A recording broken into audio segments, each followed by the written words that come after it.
তেতিয়া যে ছোৱালীজনী লগ কৰাই দিছিলোঁ মই কেনেকুৱা লাগিছিল কোন তোৰ সেই বান্ধৱীজনী ভালেই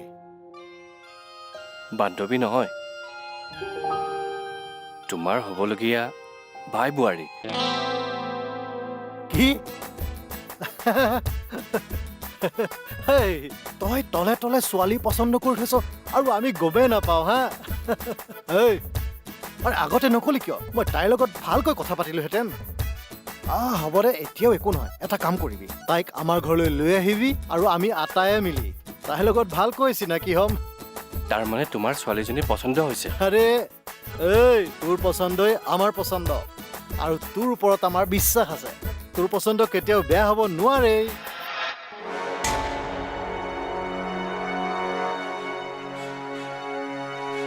কিন্তু সমস্যা এটা আছে তেৰিকা প্ৰেমত সমস্যা থাকিবই আৰু ছোৱালী ঘৰে যদি তোক অপচন্দ কৰিছে তই টেনশ্যন নলবি ঐ মই মেনেজ কৰি দিম চাবা মোৰ মতেৰে আপত্তি দুয়োখন ঘৰৰে থাকিব মানে ছোৱালীজনী আন কোনো নহয় ৰঘুনাথ শইকীয়াৰ জীয়েক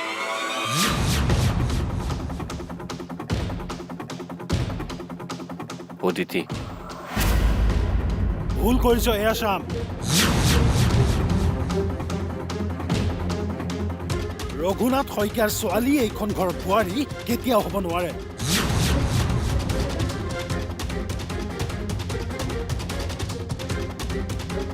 মই জানো দাদা তোমালোকৰ শত্ৰুতা অদিতি দেউতাকৰ লগত তোমালোকৰ নহয় আমাৰ শত্ৰুতা অদিতিৰ দেউতাকৰ লগত আৰু আমাৰ মাজত তয়ো সোমাই আছ তুমি নুবুজা কিয় দাদা অদিতি ভাল ছোৱালী দেউতাকৰ দৰে মুঠেই নহয় তুমি যদি বিশ্বাস কৰা নাই এবাৰ লগ কৰি চোৱা শ্যাম এয়া অসম্ভৱ ডাঙৰ দা কমচে কম তুমিতো মোৰ মনৰ অৱস্থাটো বুজিবলৈ চেষ্টা কৰা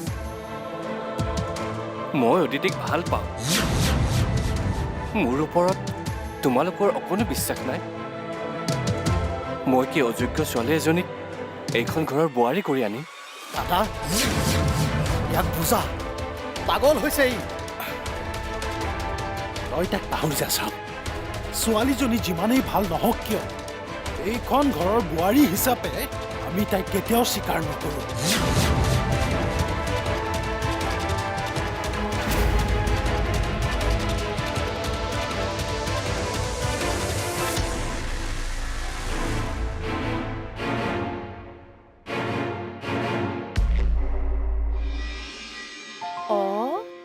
এইটো ক ভেৰি গুড গটো লিখা আয়ন তুমি অলপ আইতাৰ লগত খেলা গৈ যোৱা হ'ব দেউতা মাৰ লগত মোৰ অলপ কথা আছে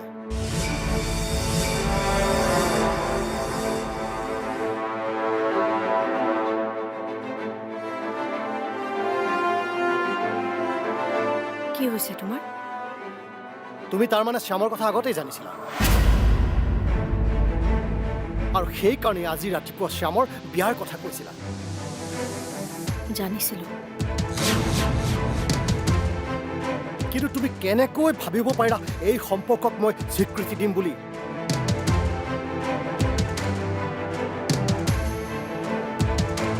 সেইখন ঘৰৰ মানুহটো বাদেই দিয়া কুকুৰ এটাকো মই মোৰ ঘৰত সোমাবলৈ নিদিওঁ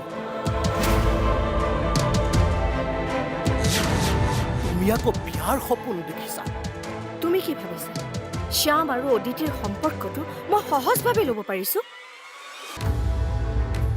দুদিন আগত মই গৌৰাংগ আৰু ৰঘুনাথ শইকীয়াক চেলেঞ্জ কৰি থৈ আহিছো সিহঁত এতিয়া মোৰ প্ৰধান শত্ৰু কিন্তু তাৰ পাছতো মই এই সম্পৰ্কটো কিয় স্বীকৃতি দিছো তুমি জানানে একমাত্ৰ শ্যামৰ কাৰণে সেই ছোৱালীজনীক ভাল পাই পেলাইছে আৰু আমি যদি এতিয়া সেই ছোৱালীজনীৰ পৰা শ্যামক আঁতৰ কৰিবলৈ চেষ্টা কৰোঁ, সি খুব কষ্ট পাব শান্তনু। মই সেইবোৰ একো নাজানো। মুঠতে এইখন ঘৰত সেইজনী ছোৱালীক কেতিয়াও সোমাবলৈ নিদিওঁ। এয়া মোৰ শেষ সিদ্ধান্ত। শান্তনু, প্লিজ মোক আৰু বুজাবলৈ চেষ্টা নকৰিবা।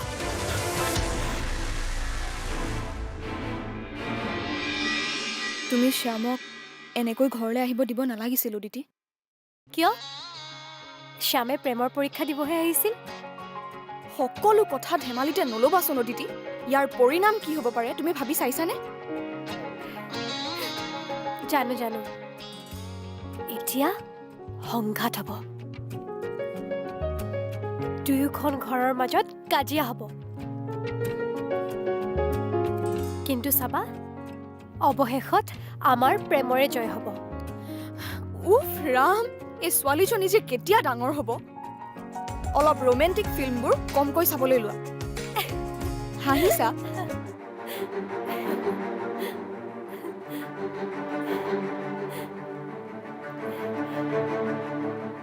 তুমি হাঁহিছা ন?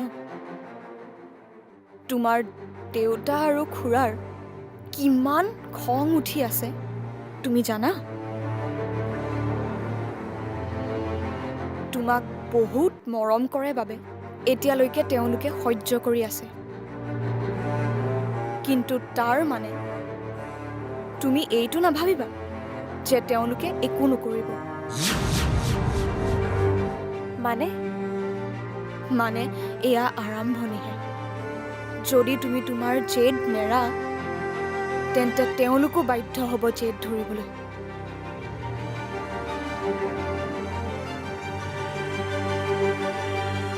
এনেকে শ্যামৰ লগত বলিয়া হৈ থাকিলে দুদিনমান পিছত তোমাৰ ফোনটোও তেওঁলোকে কাঢ়ি লৈ ল'ব। তাৰ পাছত হয়তো তোমাক এই ৰুমটোত আবদ্ধ কৰি ৰাখি থৈ দিব, যেতিয়ালৈকে তোমাৰ অনুৰাগৰ লগত বিয়া হৈ নাযায়। শ্যামৰ এটা ভুল সিদ্ধান্তই কথাবোৰ কিমান বেয়াৰ ফাললৈ লৈ গৈ আছে তাৰ এটা আভাসহে তোমাক দিলো অদিতি।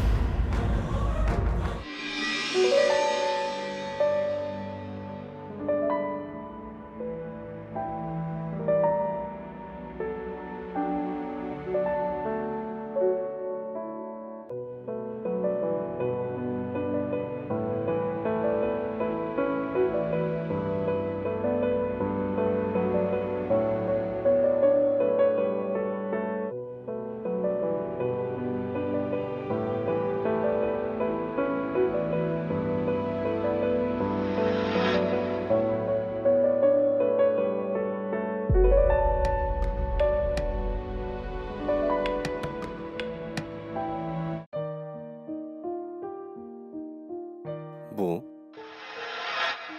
প্লিজ দাদাক বুজোৱাচোন। তুমি সকলো জানা শ্যাম, দুয়ো পৰিয়ালৰ মাজত কিমান সমস্যা। কি জানিবা অদিতি আমাৰ ঘৰলৈ অহাৰ পিছত সকলোবোৰ ঠিক হৈ যায়। যাৰ বাবে আমি সন্তানৰ সুখৰ পৰা বঞ্চিত হলো।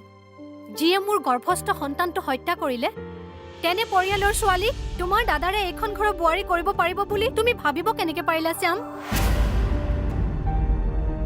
তুমি জানো বিচাৰিবা তোমাৰ দাদাৰ সন্তানক হত্যা কৰা পৰিয়ালটোৰ লগত সম্পৰ্ক কৰিবলৈ? সেয়া জানো উচিত? বৌ, তোমালোকেও নিশ্চিত নহয় যে সেই কামটো অদিতিৰ খুৰাকে কৰিছে। তোমালোকে সন্দেহে কৰিছা। সেয়াই যথেষ্ট নহয়নে তোমাৰ বাবে? সন্দেহ কৰিছো মানে সম্ভাৱনাও আছে।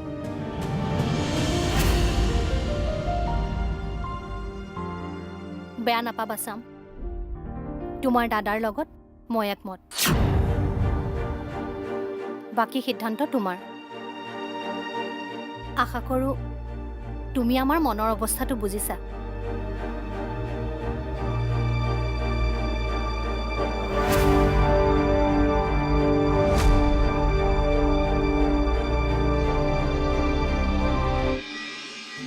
মই ভবাই নাছিলোঁ মা, কেতিয়াবা এনেকুৱা পৰিস্থিতিৰ মুখামুখি হ'ম বুলি।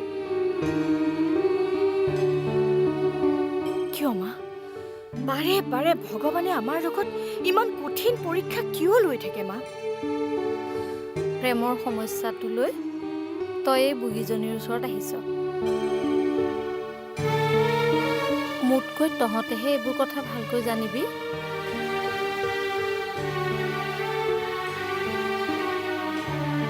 ছোৱালীজনী খুব ভালো মা। মই এদিন লগ পাই গম পাইছো শ্যাম সুখী হ'ব পাৰিব অদিতিৰ লগত। কিন্তু সমস্যা হৈছে পৰিয়ালৰ মাজত শত্ৰুতা। মোৰ মগজুৱে একো কাম নকৰা হৈছে মা। এফালে প্ৰেম, এফালে পৰিয়াল। তই জাননে ভগৱান শ্ৰীকৃষ্ণকো ৰুক্মিণীৰ পৰিয়ালে ভাল পোৱা নাছিলে। কিন্তু যি হ'ব লগা থাকে সেইটো হ'বই।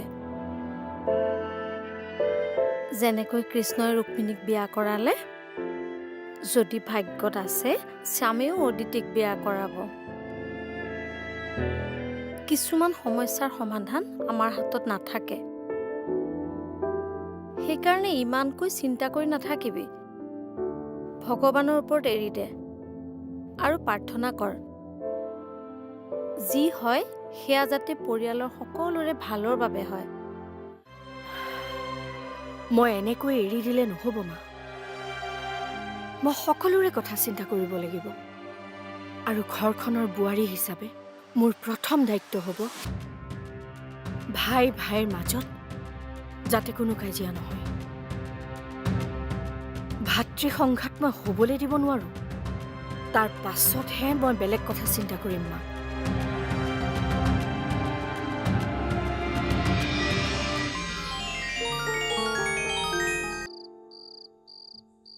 হেল্ল', হেল্ল', মই অনুৰাগে কৈছোঁ।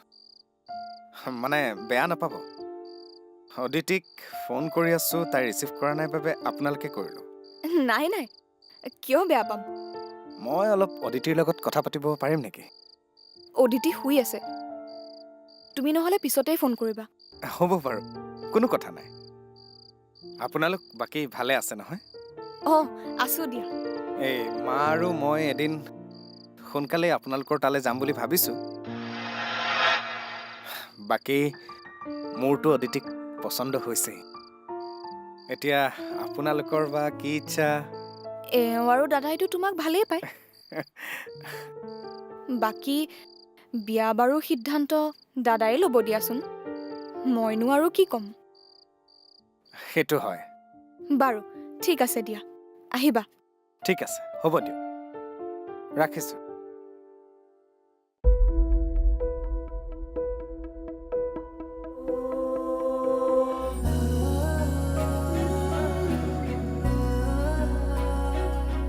এতিয়া মোৰ মনত অকণো সন্দেহ নাই যে আপুনি মোক সঁচাকৈ ভাল পায়। তাৰমানে প্ৰেমৰ পৰীক্ষাত মই পাছ কৰিলোঁ। একদম লেটাৰ হ'ব পাছ কৰিছে।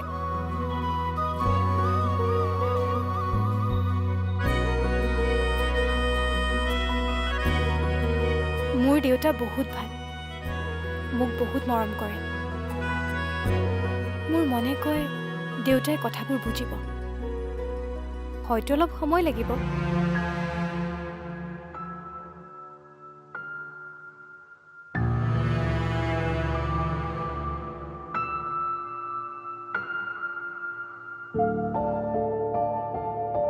বৌ,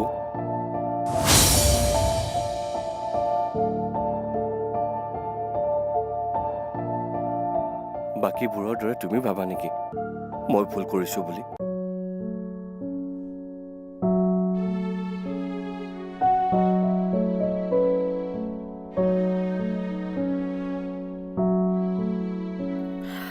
মই নকওঁ যে তুমি ভুল কৰিছা, কিন্তু শ্যাম, তুমি যি সিদ্ধান্তই নোলোৱা কিয়, মই মাথো তোমাক এটাই অনুৰোধ কৰিম, তুমি যাতে আমাৰ ঘৰখনক ভাগি যাবলৈ নিদিয়া।